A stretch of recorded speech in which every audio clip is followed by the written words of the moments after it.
Take a deep breath. Right now, as you're watching this, your lungs are pulling in oxygen, roughly 21% of every breath. It keeps you alive. It powers every cell in your body. Without it, you'd be unconscious in seconds, dead in minutes. Now imagine this. 2.5 billion years ago, that same gas, oxygen, was the most lethal poison Earth had ever known. It wiped out nearly everything alive. Not an asteroid, not volcanoes, not ice. A molecule produced by microscopic bacteria that didn't know they were manufacturing a weapon of mass extinction. They just kept photosynthesizing, splitting water molecules, releasing oxygen into an ocean that turned to rust, into an atmosphere that collapsed the greenhouse effect, into a world that froze solid for 300 million years. 300 million years of ice. That's longer than dinosaurs walked the Earth, longer than forests have existed. A planetary catastrophe so complete, it makes the extinction of the dinosaurs look like a minor setback. And here's what we need to understand. Without that catastrophe, you wouldn't exist. Nothing complex would. No animals, no plants, no fungi, no thought, no vision, nothing that moves or feels.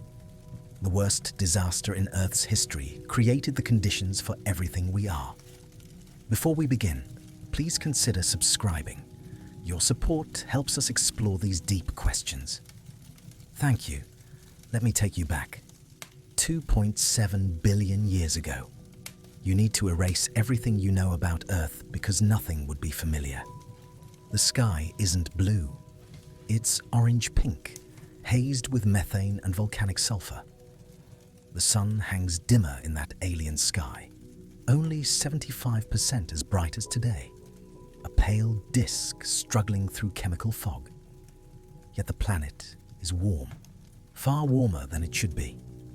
Greenhouse gases trap heat like a thermal blanket. Methane, produced by uncountable trillions of microorganisms, keeps surface temperatures comfortable despite the weaker star. Look at the ocean. Not azure, not clear. It's greenish-brown, murky, thick with dissolved iron. Scoop up water and it would stain your hands rust red within minutes. The chemistry is alien. Ferrous iron, sulfides, metals we'd consider pollutants, all dissolved in concentrations that would kill modern marine life instantly. The continents are smaller, rawer, volcanic islands of black basalt. Rivers of glowing lava meet the waves in explosions of steam. No soil, no green, just rock, erosion and heat. And there is life, everywhere. But you'd never see it with the naked eye. This world belongs to microbes.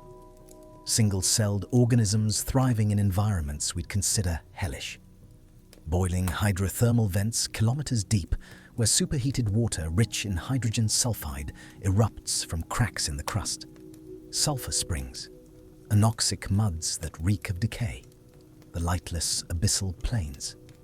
These organisms don't breathe oxygen. They can't. Oxygen would kill them. They're anaerobes, extracting energy from chemical reactions incomprehensible to us. Reducing sulfur compounds, oxidizing iron, producing methane from hydrogen and carbon dioxide. Metabolisms refined over 1 billion years. By any measure, they are successful, dominant. They rule an entire planet. Then something mutates. We don't know exactly when. Somewhere around 3 billion years ago, perhaps earlier, the fossil record is sparse.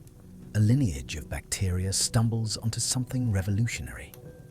They evolve the ability to split water molecules using sunlight, not for drinking, for fuel. These bacteria, cyanobacteria we call them now, though the term is retroactive, develop one of the most sophisticated molecular machines ever evolved. Photosystem II. This protein complex captures photons and uses their energy to tear apart H2O. It rips hydrogen away from oxygen, harvests the electrons and hydrogen to build sugars, stores energy in chemical bonds. But there's waste. Two oxygen atoms, stripped from their hydrogen partners, bond together. O2, molecular oxygen, and the bacteria dump it, release it into the water like exhaust.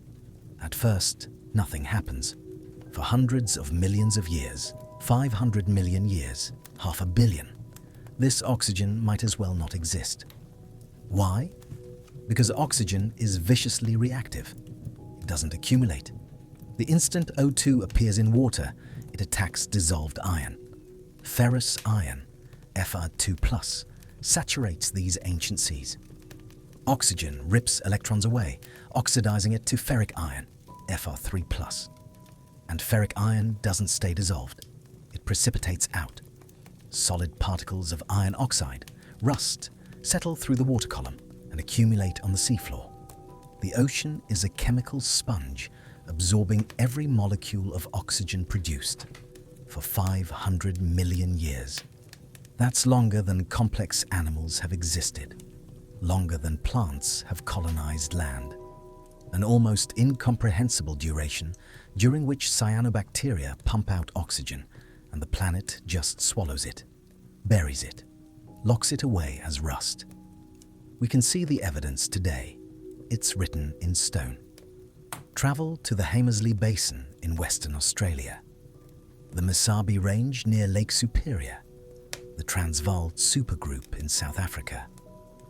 You'll find banded iron formations, massive rock structures hundreds of meters thick, stretching for hundreds of kilometers. Alternating stripes, rust red and black, layer upon layer like pages in an ancient book. Each red band is hematite, Fe2O3, rust. Each black band is magnetite, Fe3O4, a different iron oxide. The bands are millimeters to centimeters thick. Some formations contain thousands of bands stacked vertically. They're beautiful, hauntingly beautiful, too regular to seem natural, yet entirely natural. And they're recording something profound. Oxygen produced by photosynthetic bacteria reacting with dissolved iron, precipitating, settling. Each band represents a cycle, perhaps seasonal, perhaps longer climate rhythms. We're not certain, but we know these formations only exist because the ocean was simultaneously iron-rich and exposed to oxygen. They're a geological smoking gun, and they're recording a trap being set. Because iron is finite. The ocean is vast, 1.3 billion cubic kilometers of water, but not infinite in dissolved minerals. For 500 million years, cyanobacteria reproduce, spread, form vast living mats in shallow sunlit seas. Colonies, trillions strong, photosynthesizing continuously, day after day, releasing oxygen. The ocean keeps absorbing it, keeps rusting, keeps burying oxygen as iron oxide on the seafloor. The planet maintains equilibrium, oxygen in, oxygen out, no accumulation, no crisis, until the iron runs out. Think about scale.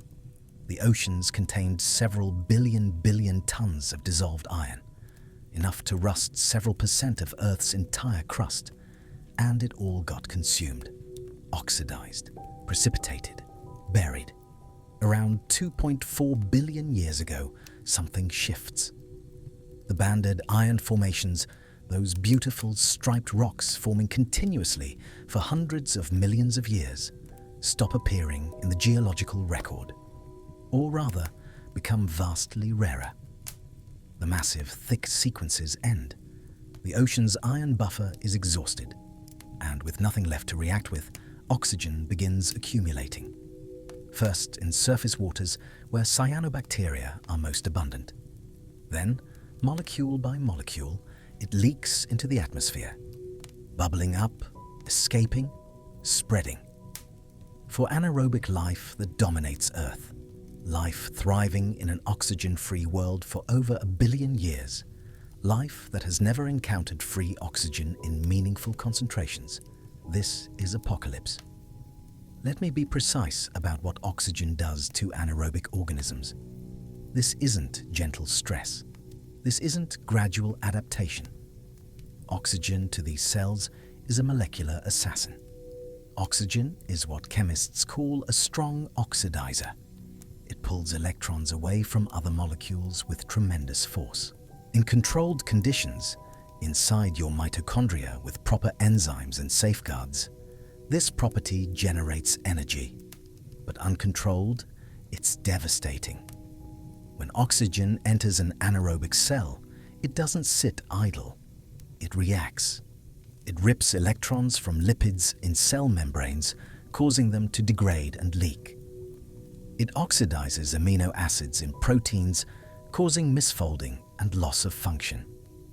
It attacks iron-sulfur clusters in enzymes critical for anaerobic metabolism, destroying them. Worst of all, it undergoes partial reduction, accepting electrons one at a time, forming reactive oxygen species, superoxide radicals, hydrogen peroxide, hydroxyl radicals, some of the most destructive molecules in biochemistry. They ricochet through cells like shrapnel, tearing apart everything they contact. They damage DNA, causing mutations and strand breaks. They destroy proteins faster than cells can replace them. They shred membranes. For organisms whose biochemistry evolved in oxygen's absence, organisms with no defenses, no detoxifying enzymes, no repair mechanisms, oxygen exposure is rapidly lethal. Like us trying to breathe chlorine gas. Our lungs would dissolve. Cells would die. No adapting, just death. And this is happening globally. Oxygen levels rising. 1%, 2%. The trend clear and irreversible. The atmosphere being poisoned. The die-off must have been beyond comprehension. Not 70 or 75% species extinction like when the asteroid killed dinosaurs. Somewhere above 99%. Maybe 99.9. We don't know precisely because the fossil record from this period is sparse. Soft-bodied microorganisms don't fossilize well. But biochemical evidence, geological signatures, phylogenetic analysis all point to a bottleneck so severe that entire branches of life's tree were pruned away completely. Methanogens, organisms producing methane that kept the planet warm, decimated. Sulfur reducers, iron oxidizers, hydrogen breathers. Most couldn't adapt fast enough. They died. Ecosystems collapsed. Metabolic strategies that worked for over 1 billion years became obsolete. But oxygen didn't just kill organisms. It transformed the planet itself, making the catastrophe exponentially worse. Remember that methane greenhouse? Methane, CH4, is a phenomenally powerful greenhouse gas. Molecule for molecule, it traps about 85 times more heat than carbon dioxide over 20 years. Early Earth's atmosphere was methane-rich, possibly several percent by volume, continuously produced by methanogenic bacteria. This methane blanket kept the planet warm despite the dimmer sun. It was Earth's thermostat. But methane has a fatal weakness. It reacts with oxygen. As O2 levels climbed, methane got oxidized, breaking down into carbon dioxide and water. And carbon dioxide, while still a greenhouse gas, is 25 to 30 times weaker than methane. Oxygen rising, methane crashing, greenhouse effect weakening, temperature dropping. Somewhere between 2.4 and 2.3 billion years ago, Earth entered what geologists call the Huronian glaciation. But glaciation is too gentle a word. This was Snowball Earth. Glaciers advanced from the poles. Ice sheets kilometers thick crept toward the equator. Temperatures plummeted, global averages perhaps minus 50 Celsius or lower. Oceans froze. First at high latitudes, then progressively equatorward. At peak glaciation, ice may have covered the entire planet pole to pole, ocean and land alike. A frozen world reflecting most sunlight back to space, locked in runaway cooling. And this lasted 300 million years. 300 million years. The dinosaurs, from first appearance to extinction, existed for 165 million years. The Huronian glaciation lasted almost twice that. The first forests appeared on land about 400 million years ago. This glaciation is 3/4 that span. All of human civilization, 6,000 years, is 1/50,000th of this duration. For 300 million years, Earth was a frozen ball hurtling through space. Sunlight hit white ice and bounced back. Photosynthesis, the very process causing this catastrophe, nearly stopped. Cyanobacteria trapped under kilometers of ice, cut off from sunlight, struggling to survive in tiny refugia. How did life survive at all? We're not certain. Deep ocean hydrothermal vents, where volcanic heat kept water liquid and provided chemical energy. Isolated pockets near the equator, kept from freezing by geothermal warmth or concentrated salts. Cracks in ice where scattered sunlight could penetrate. Subglacial lakes sustained by heat from below. Life clung on, barely, in the margins, the forgotten corners of a frozen world. But it survived. Eventually, after 300 million years, ice began retreating. Why? Volcanic carbon dioxide. Even during Snowball Earth, volcanism continued. Volcanoes erupted through ice, releasing CO2. Normally, this would be removed by weathering. Rain dissolves CO2, forming carbonic acid, which reacts with rocks. But when the planet is frozen, weathering stops. Rain stops. The CO2 removal cycle halts. So volcanic CO2 accumulated, slowly, over millions of years, building in the atmosphere. 10%, 15, 20. Some estimates suggest CO2 reached 10 to 20%, 300 to 600 times higher than today. At those concentrations, even through thick ice, even with high reflectivity, greenhouse effect becomes overwhelming. The planet warms, ice melts, and once melting starts, it accelerates. Less ice means lower reflectivity, more sunlight absorbed, more warming, more melting. Runaway deglaciation. The planet swings from frozen wasteland to hothouse, possibly in just thousands of years. From -50 Celsius to +50. Environmental whiplash almost unimaginable in violence. In the aftermath, Earth is unrecognizable. The anaerobic world is gone. Old rulers dead or driven to margins. Deep muds, hydrothermal vents, the guts of larger organisms, places oxygen can't reach. And they're still there billions of years later. In the deep biosphere kilometers below the ocean floor.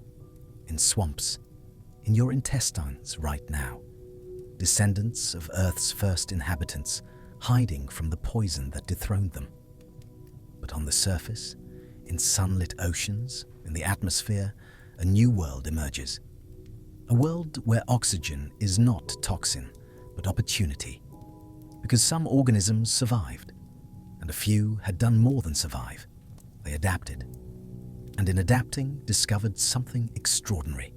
Oxygen could be used. Oxygen, for all its toxicity, has one remarkable property. It's an incredibly efficient energy source. When you burn something, wood, gasoline, sugar, you're combining it with oxygen. That reaction releases enormous energy, far more than any anaerobic process. In chemical terms, oxygen is a powerful electron acceptor. It pulls electrons from other molecules with extreme force. In metabolism, electron flow from food molecules to a final acceptor generates ATP, adenosine triphosphate, life's universal energy currency. Anaerobic organisms use various electron acceptors: sulfur, nitrate, carbon dioxide, iron. They work. They generate ATP. But they're weak compared to oxygen. Here are the numbers that changed evolution. An anaerobic organism fermenting glucose extracts about 2 ATP molecules per glucose. That's it. Most energy remains locked in waste products. Lactate, ethanol, inefficient, like burning coal and capturing 2% of the heat. An aerobic organism respiring glucose, breaking it completely down to CO2 and water using oxygen, extracts around 38 ATP per glucose. 19 times more energy from identical starting material. Think about that. Competing for the same food, your competitor extracts 19 times more energy. They grow faster. Reproduce faster. Move faster. Build more complex structures. They win. You lose. Simple. This is why once oxygen became abundant, aerobic organisms dominated the surface world. Why anaerobes retreated to oxygen-free refugia. Why every complex organism today, every plant, animal, fungus, is aerobic. The energy advantage was insurmountable. But evolving aerobic respiration wasn't easy. It required multiple innovations. New enzymes to safely handle oxygen without generating lethal reactive oxygen species. Antioxidant systems, molecules like glutathione, enzymes like superoxide dismutase and catalase to neutralize radicals. And most critically, a complete metabolic pathway. The citric acid cycle, electron transport chain, oxidative phosphorylation. Complex biochemical reactions evolving step by step, refining over millions of years. Some organisms got there faster, some never did. Natural selection is a filter.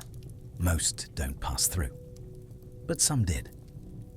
By around 2.2 billion years ago, when ice had melted and oxygen stabilized at maybe 1 to 2% of atmosphere, still a fraction of today's 21%, but chemically significant, those survivors inherited a transformed Earth. The sky beginning to turn blue, though not deeply yet. Oceans clearing as dissolved metals precipitated. Continents still barren. No plants, no soil, just rock. But the stage was set. And in this new world, something unprecedented stirred. Something that couldn't have existed in the oxygen-free world. Something that would give rise to every complex organism on the planet. Eukaryotes. Please write in the comments what city you're watching from. It's fascinating to see our global audience. By 2 billion years ago, the surface ocean is transformed. Oxygen present, not abundant, but present. Somewhere between 1 and 2% of atmosphere. Low by modern standards, but a radical departure from the anoxic past. And in the fossil record, we start seeing something new. Eukaryotic cells. Eukaryotes are fundamentally different from bacteria. Bacteria are prokaryotes. DNA floats freely in the cell, mixed with everything else. No compartments, no internal architecture. Simple, efficient, small. Eukaryotes are different. They have a nucleus, a membrane-bound compartment housing DNA, keeping it separate, protected. They have elaborate internal structure, endomembrane systems, vesicles, a cytoskeleton made of protein filaments, giving the cell shape and enabling movement. They're larger, typically 10 to 100 times the volume of bacteria, and they have organelles. The most important, the one that changed everything, is the mitochondrion. Mitochondria are strange. Under electron microscopy, they're oval or bean-shaped, surrounded by a double membrane. They have their own DNA separate from nuclear DNA. That DNA is circular like bacterial DNA, not linear like eukaryotic chromosomal DNA. Mitochondria replicate independently, They divide on their own schedule, not necessarily when the cell divides.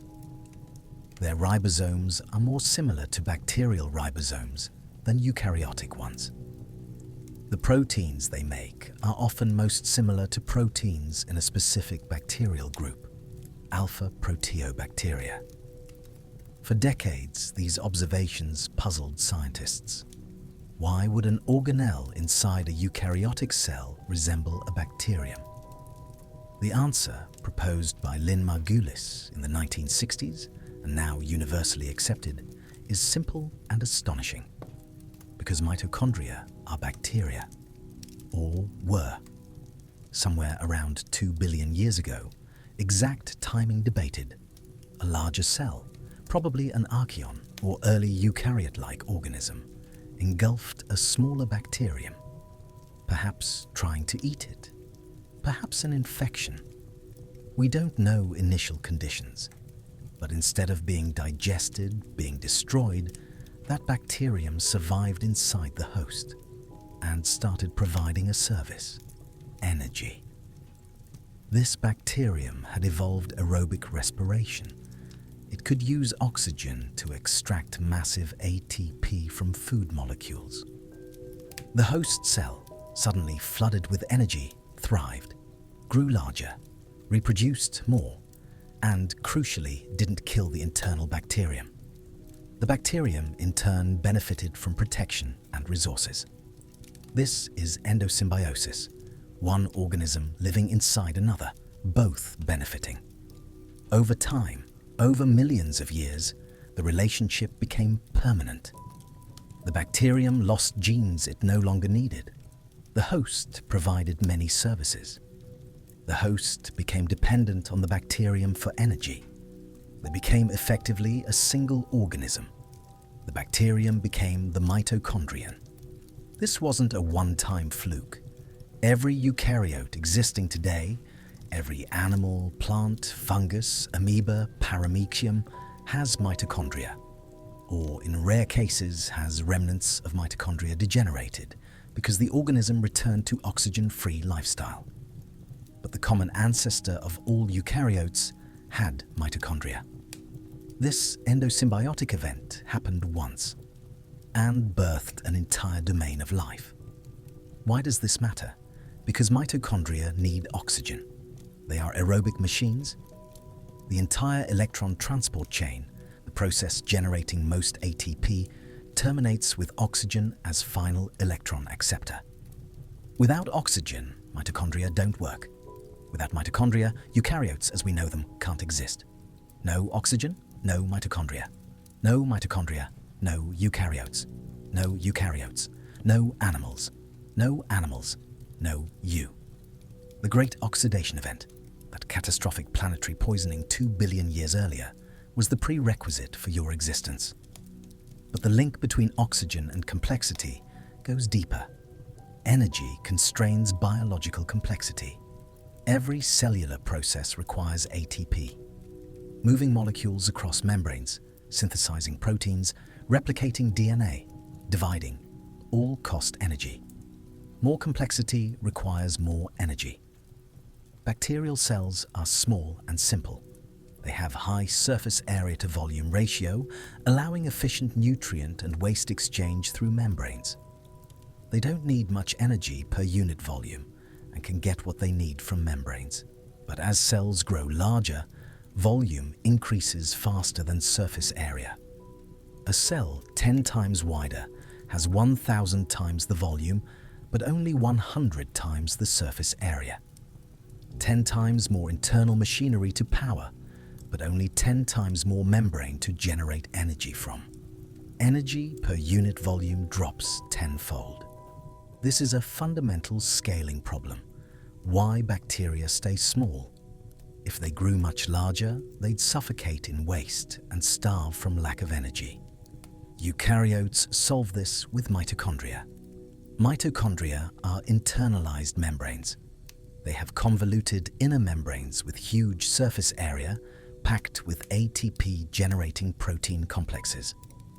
A single eukaryotic cell can contain hundreds or thousands of mitochondria. each a miniature power plant. This allows eukaryotes to grow much larger and gives them massive energy surplus. That surplus unlocks complexity. Eukaryotes can afford elaborate internal structures, active movement, cilia, flagella, pseudopods. They can engulf and digest other cells, opening the door to predation. They can afford sexual reproduction, which is energetically expensive, but allows rapid genetic recombination and adaptation. All stems from mitochondria, all from aerobic respiration, all from oxygen, all from the great oxidation event. Now let's discuss how we know all this. We're reconstructing events from 2.5 billion years ago, 25,000 times older than the pyramids. Rocks have been buried, heated, eroded, subducted into the mantle. How can we piece together what happened? Forensic geology. And the detective work is elegant. First, banded iron formations. Direct evidence of oxygen production in oceans. They only form under specific conditions. Water rich in dissolved iron exposed to oxygen, precipitating iron oxides, settling to the seafloor. These formations, thick, widespread, abundant in rocks from 2.7 to 2.4 billion years ago, tell us oxygen was being produced, but also consumed, because it wasn't accumulating in atmosphere yet. Their sharp decline after 2.4 billion years marks when the ocean's iron buffer ran out. Second, sulfur isotopes. This is clever. Sulfur has 4 stable isotopes: sulfur 32, 33, 34, and 36. In most chemical reactions, these fractionate predictably based on mass differences. Heavier isotopes react slightly slower, creating predictable concentration ratios. This is mass-dependent fractionation, the norm. But in an oxygen-free atmosphere, something unusual happens. When sulfur-containing gases like sulfur dioxide from volcanoes rise high and get hit by intense ultraviolet radiation, they undergo photochemical reactions. With no oxygen, there's no ozone layer blocking UV. The UV is strong enough to break molecular bonds in ways independent of mass. This creates anomalous isotope ratios, violating normal mass-dependent rules. We call this mass-independent fractionation, or MIF. In the late 1990s, geochemist James Farquhar's team analyzed sulfur isotopes in ancient rocks. Striking finding: rocks older than 2.4 billion years show strong MIF signals. Rocks younger show normal mass-dependent fractionation. The transition is sharp. Interpretation is airtight. Before 2.4 billion years ago, essentially no atmospheric oxygen. UV radiation reached the surface unimpeded, and photochemistry created anomalous sulfur patterns. After 2.4 billion years ago, oxygen appeared, an ozone layer formed, UV was blocked, MIF signal disappeared. This gave us precise timestamp, 2.4 billion years ago. Not approximate, precise. Third, paleosols, fossil soils. When rocks are exposed at the surface, they weather. Minerals react with water, air, acids. Weathering chemistry depends on atmospheric composition. In oxygen-free atmosphere, certain minerals like uraninite and pyrite are stable, don't oxidize. In oxygen-rich atmosphere, they oxidize and disappear, replaced by minerals like hematite. Geologists found ancient soils preserved in rock record. Pre-2.4 billion year old paleosols contain uraninite and pyrite. Post-2.4 billion year old paleosols contain hematite and oxidized minerals. Transition clear. Fourth, molecular clocks. Every cell division has small mutation chance, random DNA sequence changes. Most mutations are neutral or harmful, but accumulate over time. Comparing DNA sequences of modern organisms, we count differences and estimate how long ago they shared common ancestors. Molecular clock analysis. Comparing genomes of modern cyanobacteria to other bacteria. Molecular clock suggests cyanobacteria diverged around 3 billion years ago, possibly earlier. Consistent with them evolving oxygenic photosynthesis well before oxygen accumulated. They pumped out oxygen for hundreds of millions of years while the oceans soaked it up. Similarly, molecular clocks for eukaryotes suggest they originated around 2 billion years ago, right after the Great Oxidation Event. Timing fits perfectly. Oxygen rises, aerobic respiration becomes advantageous, endosymbiosis happens, eukaryotes appear.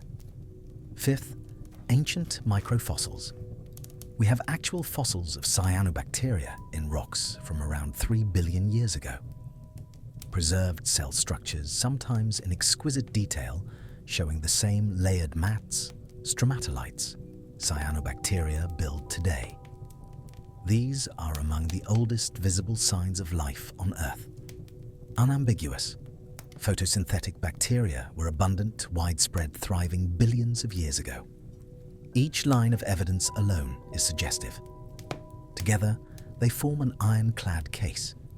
Oxygen rose around 2.4 billion years ago, produced by cyanobacteria, caused mass extinction, enabled eukaryotes. Chain of causality clear, but mysteries remain. Big, fascinating mysteries scientists actively work on now. Why did it take so long? Cyanobacteria existed for at least 500 million years before oxygen accumulated. What held things back? We discussed the iron buffer, oceans soaking up oxygen. But there's another factor involving an element you'd never expect: nickel. In 2009, geologist Kurt Konhauser and team published a startling finding. They analyzed nickel content of banded iron formations spanning Archean and early Proterozoic eons. Nickel concentrations in seawater were much higher in the Archean, perhaps 10 times higher than today, then dropped sharply around 2.5 billion years ago, right before the Great Oxidation Event. Why does nickel matter?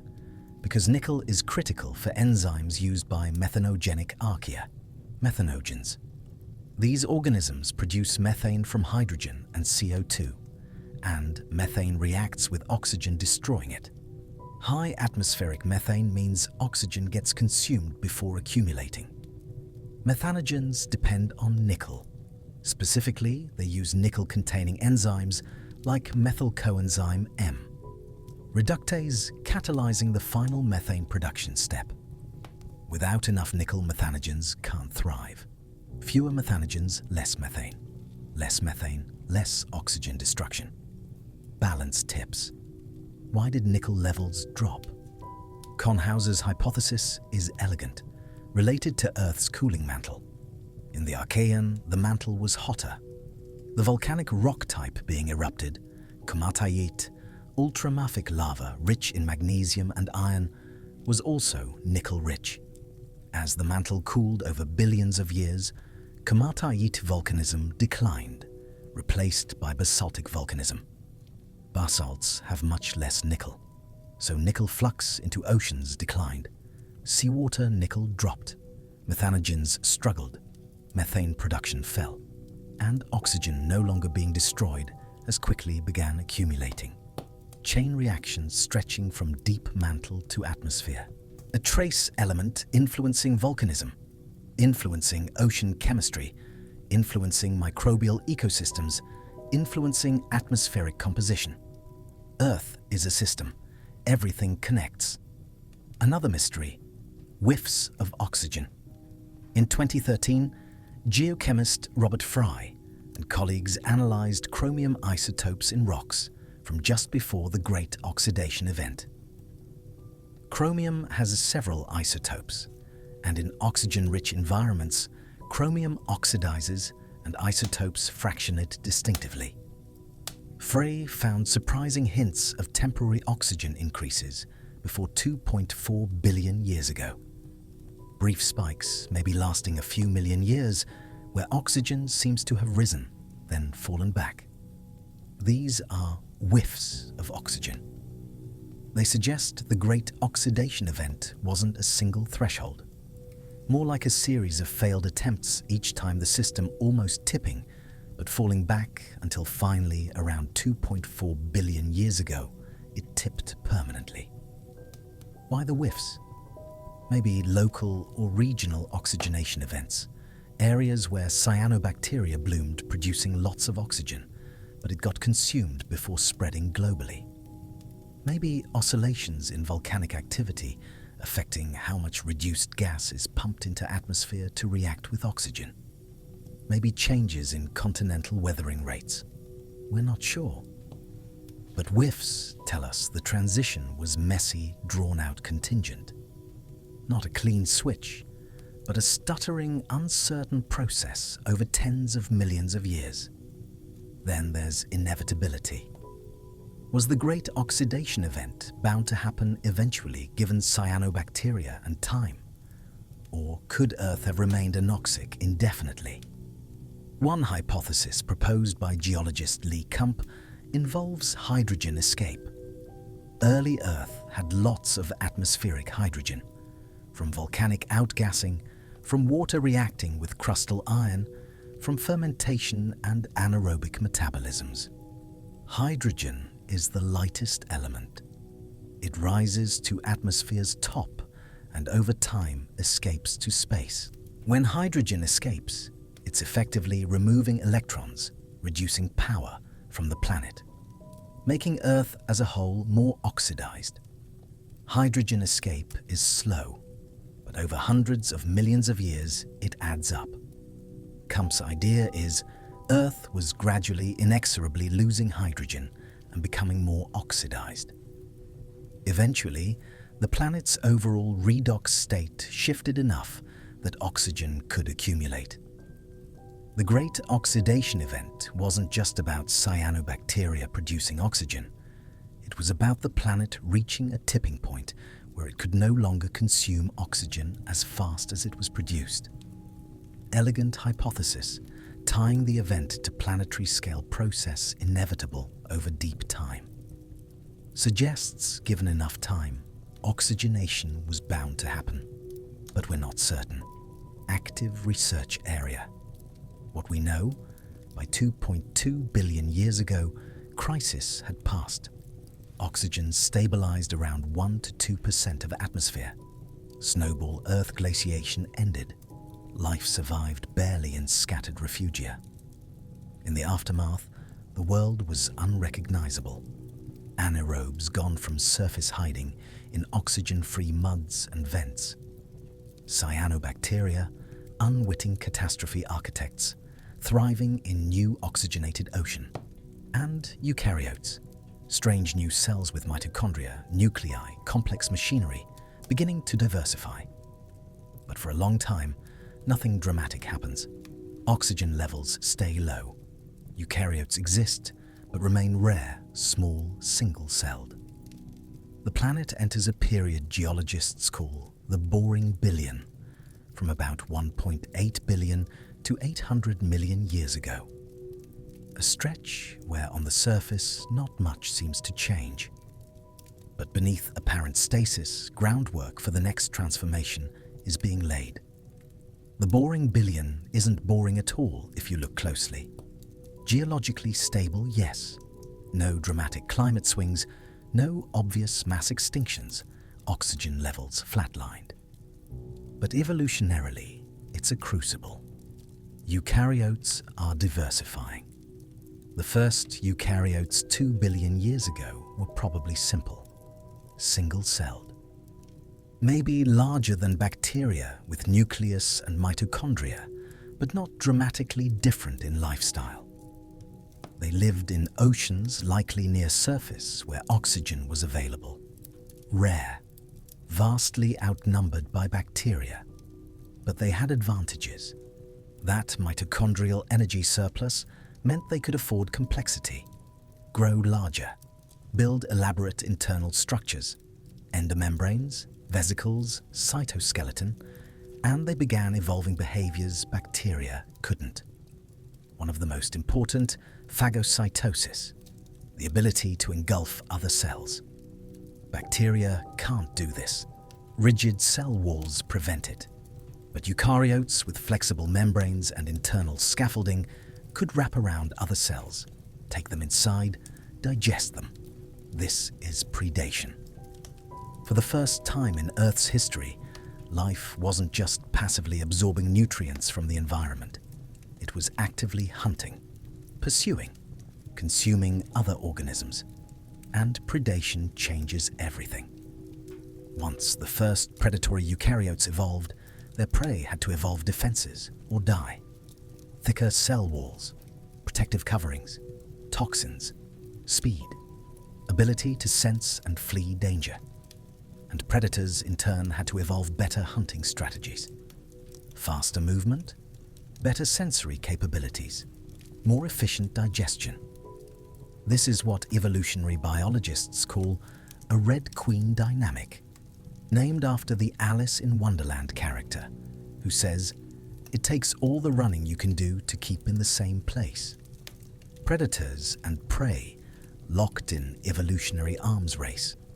Each adaptation by one side creates selection pressure on the other. Arms races drive rapid innovation. So even though the boring billion looks geologically quiet, evolutionarily, it's intense. Eukaryotes experimenting, trying new strategies. And one of the most important innovations to emerge during this period is sex. Sexual reproduction, where two cells fuse, mix genetic material, produce offspring with new gene combinations, is energetically expensive. Requires complex cellular machinery. Meiosis. The process creating sex cells is elaborate and costly. Would be simpler, cheaper to just divide and clone yourself, which is what bacteria do. But sex has one enormous advantage. It accelerates evolution. When you reproduce asexually, offspring are clones. They have your genes, your strengths, your weaknesses. Only source of variation is mutation, which is slow and mostly harmful. But when you reproduce sexually, every offspring is unique, a new combination of genes from both parents. Beneficial mutations from two different lineages can combine in a single individual. This massively speeds adaptation. Sex evolved in eukaryotes during the boring billion. We know because all major eukaryotic lineages, animals, plants, fungi, protists, have sexual reproduction or traces of it. It's ancestral. And it's powered by mitochondria, because meiosis requires enormous ATP. So by the end of the boring billion, around 800 million years ago, eukaryotes have mitochondria, nuclei, sex predation complex internal structures, still mostly single-celled. But they've accumulated a toolkit, and that toolkit is about to be used in a new way. Because around 700 million years ago, something shifts. Oxygen starts rising again. We're not entirely sure why. Might be tectonic. The supercontinent Rodinia, which had formed earlier, was breaking apart around this time. Continental breakup creates lots of shallow seas. Ideal habitat for photosynthetic organisms. More photosynthesis means more oxygen production. Might be biological. Maybe early multicellular algae evolved, and they were more efficient at photosynthesis or better at avoiding predation, allowing them to proliferate and produce more oxygen. Might be geological. Rodinia's breakup exposed fresh rock, which weathers and releases nutrients, phosphorus, iron, into ocean. More nutrients mean more photosynthetic growth, more oxygen. Probably all of the above. A positive feedback loop. More oxygen supports more aerobic life, which recycles nutrients more efficiently, which supports more photosynthesis, which produces more oxygen. System tips. By around 600 million years ago, oxygen levels have climbed to maybe 10% of atmosphere. And in this newly oxygen-rich world, something extraordinary appears. Animals. Not animals as we know them. No eyes yet, no brains, no skeletons, but animals nonetheless. Multicellular, with differentiated tissues, some cells forming protective outer layer, others forming internal structures. Able to move, sense, environment, respond. We know them from fossils found in places like Ediacara Hills, South Australia, White Sea Coast, Russia, Mistaken Point, Newfoundland. The Ediacaran biota named after that first discovery site. And they are weird. Some look like quilted mattresses lying on seafloor. Dickinsonia, for instance. Oval up to a meter long, covered in repeating ridges. Was it animal? Fungus?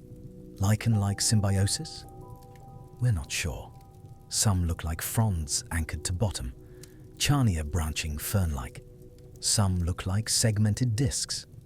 Kimberella, which might have been mobile, might have grazed on microbial mats. They're alien, don't fit neatly into any modern group. Most had no mouths, no guts, no obvious feeding method. Some scientists think they absorbed nutrients through skin. Others think they housed symbiotic bacteria providing food. We honestly don't know, but they were large, visible, complex. First macroscopic life on Earth, and they owed existence to oxygen. 10% oxygen is enough to support bodies up to a meter in size, as long as they're thin and flat, maximizing surface area for gas exchange. The Ediacaran biota thrived for about 30 million years. Then, around 540 million years ago, most vanished. A few lineages might have evolved into modern groups. Debate about whether some were early relatives of jellyfish or worms. But classic Ediacaran forms disappeared from fossil record. And in their place came the Cambrian explosion. Over roughly 20 million years, geological eye blink, nearly every major animal body plan we see today appeared. Arthropods with jointed legs, compound eyes, segmented bodies. Mollusks with shells. Chordates with notochord. Flexible rod running down their backs, precursor to vertebral column. Echinoderms. Annelids. Brachiopods. The ocean transformed from a world of passive, flat, soft-bodied creatures to an arena of active predators and prey armor and weaponry sensors and nervous systems. Trilobites, arthropods with calcified exoskeletons divided into 3 lobes, scuttled across seafloor, their compound eyes scanning for threats.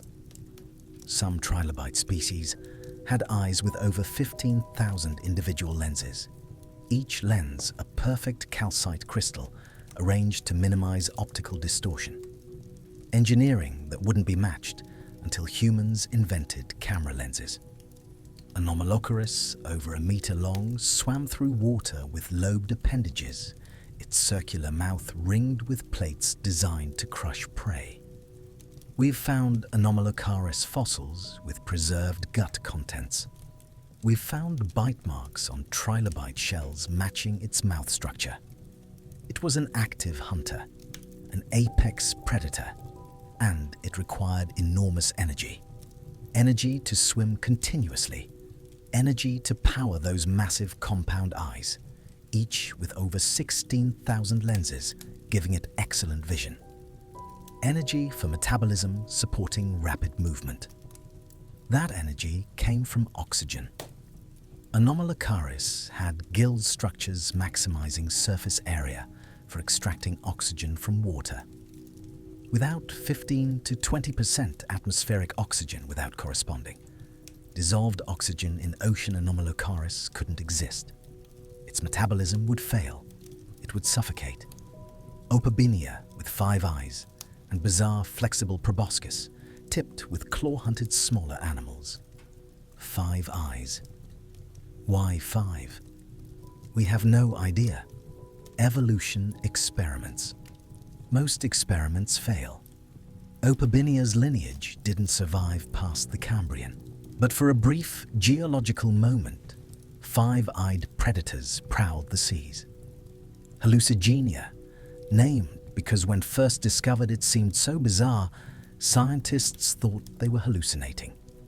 Covered in spines on one side, legs on the other. We weren't sure initially which was which. Later, fossils revealed it walked on legs, and spines were defensive. But that name stuck. Hallucigenia. A creature that seems like it shouldn't exist, but did. It's a menagerie, a riot of experimentation. Forms that worked, forms that didn't, forms that seem bizarre even now. And it all happened fast. Why? Oxygen is central. By Cambrian, around 540 million years ago, oxygen levels reached 15 to 20% of atmosphere, close to modern levels. That's enough to power active lifestyles, complex nervous systems, muscles, sensory organs. Without that oxygen, Cambrian explosion doesn't happen. But oxygen alone doesn't explain it. Several factors converged. First, predation pressure. Once first predators evolved, and we see predatory behavior clearly in Cambrian, clear evidence of bite marks, animals being eaten, prey had to evolve defenses. Shells are most obvious. A hard calcium carbonate or calcium phosphate shell protects soft tissues from being crushed or torn. But shells have another advantage. They're structural. They allow you to grow larger anchor muscles, support more complex body plans. And once shells appeared, predators had to evolve ways to crack them. Stronger jaws, claws, drilling mechanisms, evolutionary arms race. Arms races accelerate innovation. Second, developmental genetics. Around Cambrian time, animals evolved sophisticated toolkit of genes controlling body patterning. Most famous are Hox genes, cluster of genes specifying which body segments develop which structures. Where does head go? Where do limbs form? How many segments should there be? Hox genes are incredibly powerful. Mutate one and you can transform one body part into another. In fruit flies, for instance, mutation in ultrabithorax. Hox gene can cause fly to grow extra pair of wings, where there should be balancing organs.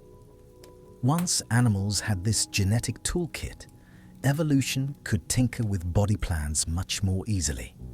You could duplicate a Hox gene mutate, the copy potentially get new structure. Cambrian explosion might have been in part exploration of the space of possible bodies enabled by Hox genes. Third, ecological opportunity. Ediacaran biota had largely died out. Seafloor was open, niches empty, and in evolution, empty niches get filled fast. Cambrian was raced to occupy new ecological roles: predator-prey, scavenger, filter, feeder, burrower. Once those roles were occupied, competition within each role drove further refinement. Fourth, ocean chemistry. By Cambrian, ocean was richer in calcium than earlier. This made building shells and skeletons easier. Calcium carbonate and calcium phosphate are relatively easy to secrete if raw materials abundant. And shells, as mentioned, are game changers. Armor structure and anchor points all in one. Fifth, eyes. Cambrians saw evolution of complex eyes. Compound eyes in arthropods, camera-type eyes in some other groups. Vision is transformative sense. Once you can see, you can hunt more effectively, avoid predators more effectively, find mates, find food, navigate. And once some animals have eyes, there's intense selection pressure on others to evolve them too. Arms race in sensory capability. The evolution of eyes is particularly remarkable. Paleontologist Andrew Parker has argued that the evolution of vision might have been the trigger for the Cambrian explosion. His light switch hypothesis suggests that once the first animals evolved, eyes capable of forming images, everything changed. Predators could see prey from a distance. Prey needed to see predators. Suddenly, there was intense selection for speed, mobility, defensive structures. Camouflage. An arms race in visibility and detection. Whether eyes were the trigger or just one factor among many is debated, but their importance is undeniable. Most animal phyla that appeared in the Cambrian have some form of vision. All these factors, oxygen, predation, Hox genes, ecological opportunity, calcium eyes, converged in Cambrian, none alone sufficient. Together, they triggered explosion. And it's worth pausing to appreciate how strange this is. For 3 billion years, life was mostly single-celled. Then, in last 600 million years, last 16% of life's history, we go from single cells to entire diversity of complex life. Animals, plants, fungi, brains, eyes, limbs, flight, language, consciousness, and it all traces back to oxygen. Great oxidation event 2 billion years earlier didn't immediately produce animals, but it set stage, enabled mitochondria. Mitochondria enabled eukaryotes. Eukaryotes enabled multicellularity. Multicellularity enabled complexity. And when oxygen rose again in late Proterozoic, complexity exploded. Now fast forward. By 400 million years ago, oxygen levels fluctuating but generally high. And around 350 million years ago, during Carboniferous period, something remarkable happens. Oxygen levels spike to around 35% of atmosphere. 35%, highest in Earth's history. Why? Carboniferous was age of forests. Plants had colonized land, evolved wood grown tall. Massive swamp forests covered continents. Giant club mosses, tree ferns, early conifers. Lepidodendron trees grew over 30 meters tall with bark patterned like reptile scales, hence the name scale tree. Sigillaria, another giant club moss, formed dense forests in cold swamps. These forests photosynthesized, furiously pumping out oxygen. But here's key. Wood is tough. Made of lignin, a complex polymer that's hard to break down. Early in Carboniferous, there weren't many organisms that could digest lignin efficiently. Fungi capable of breaking down wood evolved later or were rare. So when trees died, they didn't rot quickly. They piled up, got buried, eventually became coal. Hence, Carboniferous, the coal-bearing period. All that carbon, which would normally be respired back into CO2, stayed locked in ground, and oxygen that had been used to build that carbon stayed in atmosphere. Oxygen rose and rose to 35%, and 35% oxygen has consequences. Fire becomes much easier to ignite and much harder to extinguish. Wildfires were probably common even in damp forests. Charcoal from this period is abundant in fossil record. But also, animals responded to high oxygen in ways we don't see today. Arthropods grew enormous. Dragonflies, or rather griffinflies, close relatives of modern dragonflies, had wingspans up to 70 centimeters. Meganeura monyi, the largest known flying insect ever, with wingspan of approximately 75 centimeters. Nearly 2.5 feet. Imagine dragonfly with wingspan wider than this screen you're watching on. Millipedes called Arthropleura grew over 2 meters long. Some specimens suggest they might have reached 2.6 meters. That's 8.5 feet. A millipede longer than most humans are tall. Fossils show they had dozens of leg-bearing segments. Walking through Carboniferous forest, you might encounter one of these crawling overlogs. Herbivorous, probably feeding on decaying plant matter, but still, terrifying scale. Giant scorpions prowled forest floor. Pulmonoscorpius reached lengths of over 70 centimeters. Sea scorpions, Eurypterids, technically not true scorpions, had already appeared earlier, some reaching over 2 meters. But by Carboniferous terrestrial scorpions were also experimenting with large size. Why? Arthropods don't have lungs like vertebrates. They breathe through a system of tubes called tracheae, which deliver oxygen directly to tissues via diffusion. But diffusion is inefficient over long distances. In today's atmosphere, with 21% oxygen diffusion limits, how large insects can grow. Largest modern insects, Goliath beetles, atlas moths, are near theoretical size limit. But at 35%, oxygen diffusion is much faster. Oxygen partial pressure is higher. Oxygen can travel farther through tracheae before concentration drops too low. This allows insects to grow much larger. It's direct demonstration of link between atmospheric oxygen and biological complexity. Change oxygen level, you change what's possible. There's actually a formula. The maximum distance oxygen can diffuse through a trachea is proportional to the square root of the oxygen partial pressure. So at 35% oxygen, roughly 1.67 times higher than today, the diffusion distance increases by square root of 1.67, which is about 1.3. That means insects can be roughly 30% larger in linear dimension. But volume scales with cube of linear dimension, so they can be roughly twice the mass. That matches what we see in fossil record. Eventually, oxygen levels dropped back down. Several factors. Fungi evolved better ability to break down lignin. White rot fungi, which can break down both cellulose and lignin, became more widespread. When trees died, they rotted, returning carbon to atmosphere as CO2. Carbon cycle rebalanced. Also, climate changed. Carboniferous ended with glaciation. Ice ages. Forests retreated. Less photosynthesis. Oxygen dropped. By Permian period, around 300 million years ago, oxygen had declined to maybe 25%. By Triassic, around 250 million years ago, down to 15 to 20%. And giant insects disappeared. Today, no insect has wingspan over about 30 centimeters. Oxygen ceiling constrains them. But here's fascinating observation.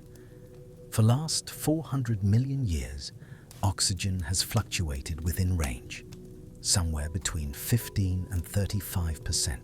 Never dropping below 15, never rising above 35. And that range is Goldilocks zone. Low enough that wildfires don't sterilize land. High enough that complex active life can thrive. Why has it stayed in that range? Partly luck, but partly feedback mechanisms. If oxygen rises too high, wildfires increase burning organic matter, releasing CO2 consuming oxygen. That brings oxygen back down. If oxygen drops too low, fires become rare, organic matter accumulates, photosynthesis continues unchecked, oxygen rises. Self-regulation. This is core idea behind Gaia hypothesis, proposed by James Lovelock and microbiologist Lynn Margulis in 1970s. Idea is that life doesn't just passively respond to environment, it actively regulates it. Organisms, through collective metabolic activities, influence atmospheric composition, ocean chemistry, even climate. And these influences can create stabilizing feedbacks, keeping planet habitable. Gaia hypothesis is controversial. Some scientists embrace it. Others criticize it as teleological, as implying biosphere has intent or purpose, which it doesn't. Evolution doesn't have foresight. Organisms don't regulate planetary conditions for the good of the biosphere, but stabilizing feedbacks can emerge from interactions between life and environment without any intentionality. Example: carbon cycle. Plants photosynthesize removing CO2 from atmosphere. When plants die, organic matter gets buried, removing carbon from short-term cycle. But if CO2 drops too low, plant growth slows. Less photosynthesis, less carbon burial. CO2 stabilizes. Similarly, if CO2 rises, temperatures increase, weathering increases, which consumes CO2. Stabilizing feedback. Observation that life influences planetary conditions and that those influences can be stabilizing is hard to dispute. Whether you call that Gaia or just Earth system science is semantic. Great oxidation event wasn't just one-time catastrophe. It was beginning of new planetary regime where oxygen-producing and oxygen-consuming organisms are locked in dynamic balance. That balance has held more or less for 500 million years. But it's not permanent. Won't last forever. Let's talk about future. This is where things get sobering. Right now, early 21st century humans altering atmosphere at rate unprecedented in recent geological history. We're burning fossil fuels, coal, oil, natural gas at enormous scales. Every year, we release about 37 billion tons of CO2 into atmosphere. Carbon dioxide levels have risen from 280 parts per million before Industrial Revolution to over 420 today. Planet warming, ice sheets melting, sea levels rising, weather patterns shifting. This mostly about carbon, not oxygen. But there's oxygen component too. When we burn fossil fuels, we consume oxygen. Each carbon atom in coal or oil combines with oxygen to form CO2. That oxygen comes from atmosphere, so oxygen levels dropping slightly, very slightly, on order of few parts per million per year. Over last century, atmospheric oxygen declined by roughly 20 to 30 parts per million out of 200,000. That's a drop of about 0.01%. We're nowhere near levels affecting human health. Oxygen would have to drop to around 15% before we'd notice physiological effects. But it's a reminder, oxygen isn't infinite. It's part of cycle. Photosynthesis produces it. Plants, algae, cyanobacteria. Respiration and combustion consume it. As long as photosynthesis keeps pace, we're fine. But what if something disrupts photosynthesis? Deforestation removes photosynthetic biomass. We're cutting forests faster than they regrow. Amazon rainforest has transitioned from carbon sink to carbon source in some regions due to deforestation and fires. Ocean acidification, caused by CO2 dissolving in seawater, stresses phytoplankton, the microscopic photosynthetic organisms, producing huge fraction of Earth's oxygen. Some estimates suggest phytoplankton produce 50 to 80% of atmospheric oxygen. Climate change shifting ecosystems, and we don't fully understand consequences. Unlikely will cause catastrophic oxygen drop in near future. Atmosphere buffered by enormous reservoir of oxygen and photosynthesis still vigorous. But over centuries or millennia, if we severely damage biosphere, oxygen levels could decline measurably. More pressing is long-term future. Not next century, but next billion years. Sun is gradually brightening. This isn't speculation. It's stellar physics. Stars like Sun fuse hydrogen into helium in cores. As helium accumulates, core becomes denser and hotter, fusion rate increases. This causes Sun's luminosity to rise by about 10% per billion years. Billion years from now, Sun will be roughly 10% brighter than today. Might not sound like much, but it's enough to push Earth into runaway greenhouse. Here's how it works. Higher solar luminosity warms planet. Warmer temperatures increase evaporation, putting more water vapor into atmosphere. Water vapor, powerful greenhouse gas, so this traps more heat, causing more warming, more evaporation. Positive feedback. Eventually, oceans start evaporating significantly. Water vapor rises high into atmosphere, where ultraviolet radiation from suns splits it apart, photolysis. Hydrogen escapes to space. Oxygen left behind temporarily, but without liquid water. Photosynthesis stops. No photosynthesis, no new oxygen production. And oxygen reactive. It oxidizes minerals, reacts with volcanic gases, gets consumed by geological processes. Within few million years after oceans gone, atmospheric oxygen drops to trace levels. Earth returns to an anoxic state. Anaerobes hiding in deep biosphere might survive. Everything else, every plant, animal, fungus, every aerobic bacterium, gone. This is endpoint. Earth's oxygenated era is temporary. Began 2.4 billion years ago. Will end at most in another 1 to 2 billion years. That's a roughly 4 billion year window. We're about halfway through. We live in middle of Earth's oxygen era.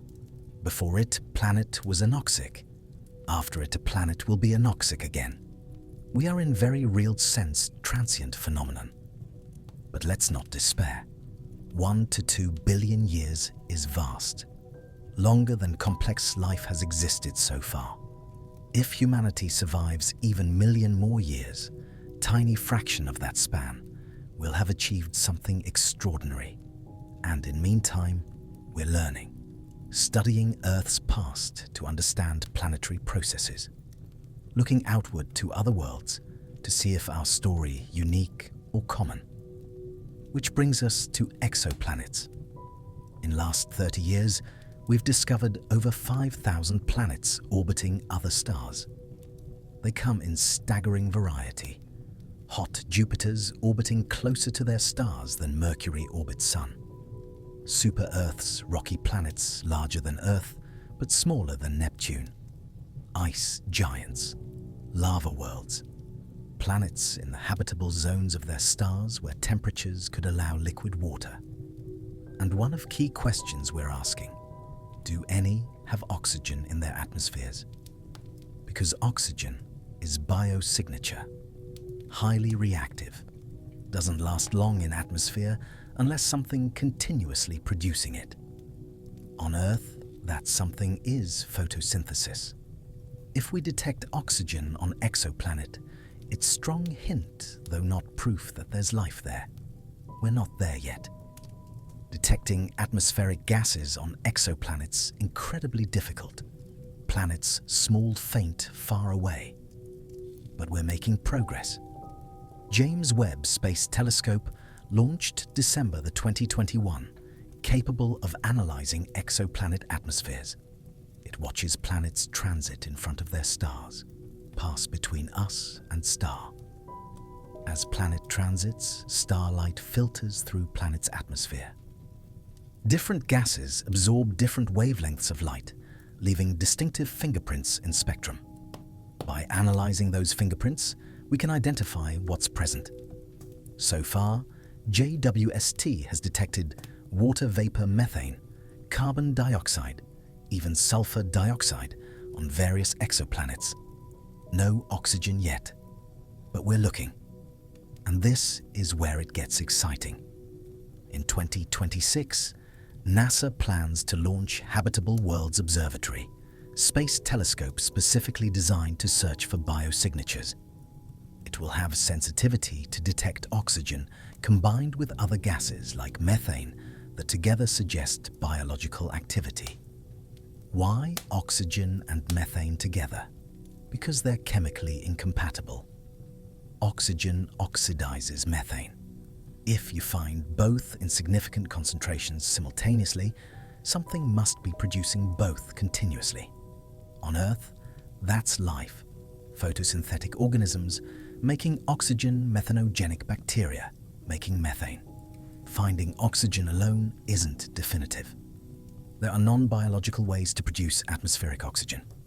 For instance, if planet is too hot, water vapor rises high and gets split by UV, photolysis. Hydrogen escapes to space. Oxygen remains. Venus has trace atmospheric oxygen produced this way. Venus has no life, so oxygen alone suggestive but not conclusive. Oxygen plus methane far more compelling.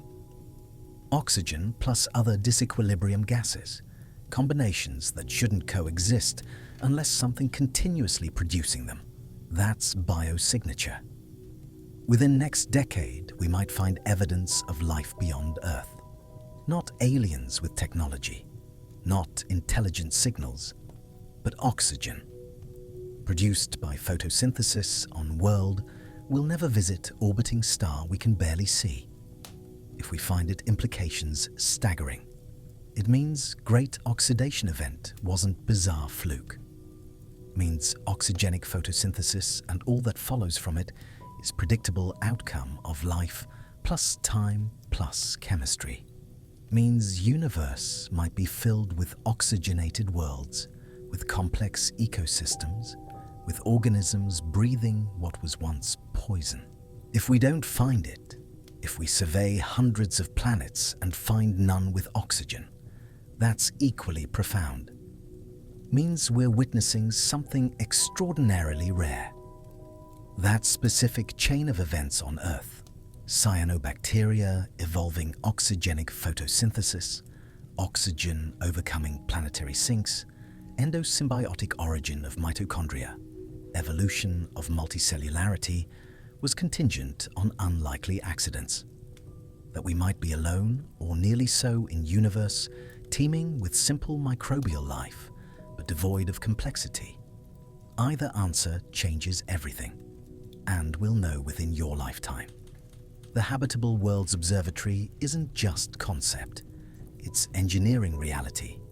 NASA designated it as flagship mission, budget allocated, technology development underway, launch target 2026, though might slip to 2027 or 2028. But it's happening. When it launches, it will observe potentially habitable exoplanets, rocky worlds in temperate zones around sun-like stars. It will analyze their atmospheres with unprecedented precision, looking for oxygen, ozone, methane, signatures of life.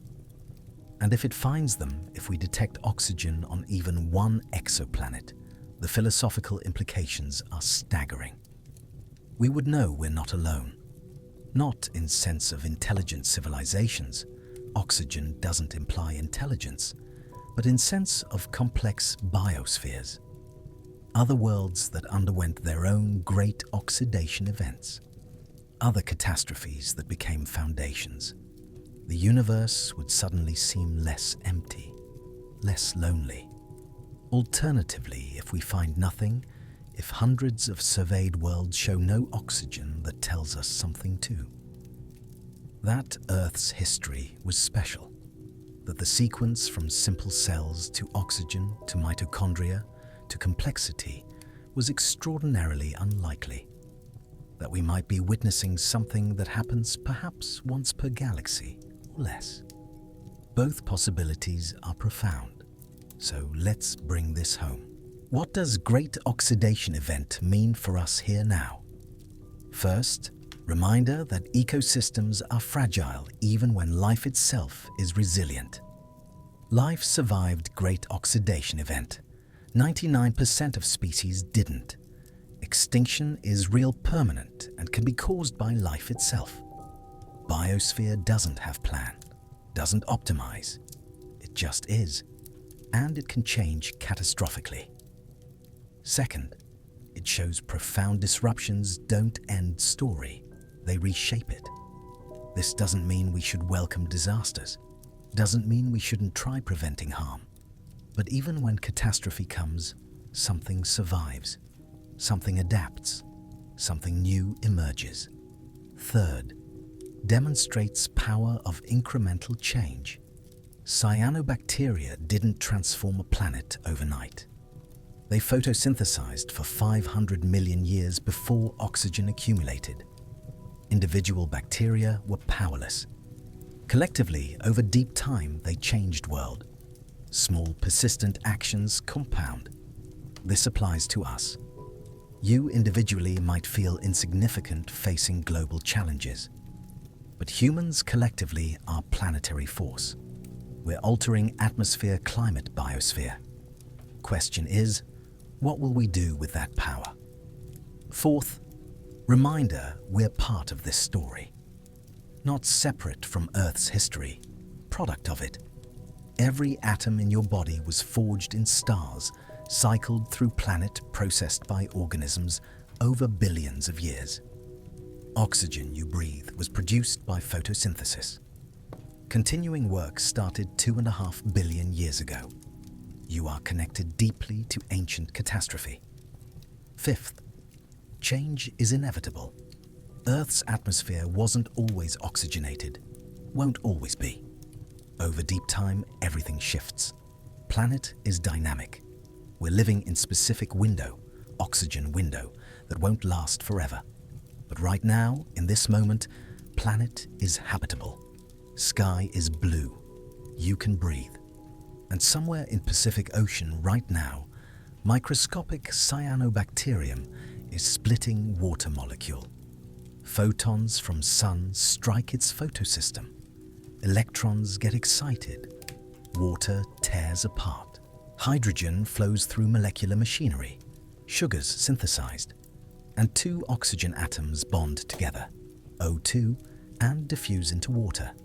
That oxygen will dissolve, rise toward surface, bubble into atmosphere. Some will be consumed by fish respiring by bacteria, oxidizing by reactions with minerals. But some will persist. Join 21% keeping you alive. That cyanobacterium doesn't know it's part of planetary process. Doesn't know its ancestors triggered greatest catastrophe in Earth's history. Doesn't know it's sustaining biosphere. It's just photosynthesizing, surviving, reproducing. Yet, because of that simple act, repeated trillions of times every second across planet world, is habitable. You can breathe. Life thrives. 2.5 billion years ago, oxygen was deadliest poison Earth had ever known. Today, it's synonymous with life. You are alive because of worst disaster in Earth's history. Every cell in your body runs on engines, mitochondria, that exist only because oxygen nearly killed everything. Story isn't over. It's still unfolding. And you're not just watching, you're writing it. Every breath, every choice, every action that seems insignificant but compounds over time. Cyanobacteria didn't know they were changing world. They just kept living. Eventually, world was different. You have more knowledge than they did, more awareness, more power. What world will you leave behind? Thank you for watching.